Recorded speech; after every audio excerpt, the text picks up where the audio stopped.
大乡亲啊，过来即件，咱昨有报互你知，讲桃园一个少年啊，互警方刑求逼口经，前后是8点钟。到底这个少年呢是犯着什么代志呢？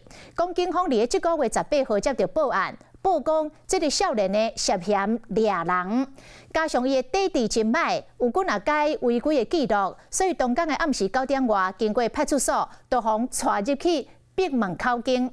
啊，到暗时11点外，阁有人通报一件掠人的案件。这个车牌号甲这个少年的所警出来的车牌号是同一台车。警方单雷查这台车，车顶是有毒品甲通缉犯，但是并无掠人的事实。只好伫个过灯天的透早5、6点，甲这个少年的放出去。啊，警方嘛针对甲少年的刑求逼口经这件代志，鞠躬道歉。黑色，对。伫咧路里斟酌巡查，过无偌久，总算找到目标。TJ， 对，这台。2名员警随我路边停车，提出请爱嫌犯好好配合。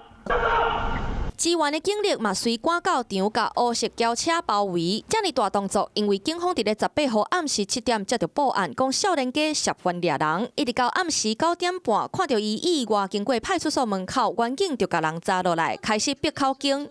少年提供一组车牌，当案阁有人报案讲看到这架车，警方赶到场，敢若查到毒品和一个通缉犯，因为无相关的资料，少年家伫咧过灯光透早，互人释放。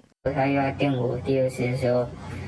然后他按下去的时候发现没电，然后他们有一个巡佐，就去拿另外一支电击枪来，然后跟那个电我的员警说：“你的武器来了。”不过，警方伫咧当日看到少年的手机内底有被害人和强迫翕相的相片，少年阁无爱透露人的地点身份，警方才会雄雄情绪失去控制。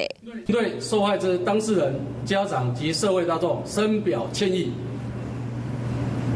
只是做一个执法人员，就算案情有疑点，煞无遵守着办案的 SOP， 也是影响着执法的形象。Hello， 我是郑雅芳。想要抢先掌握最及时的新闻资讯吗？赶快订阅、按赞、开启小铃铛，锁定华视新闻 YouTube 频道。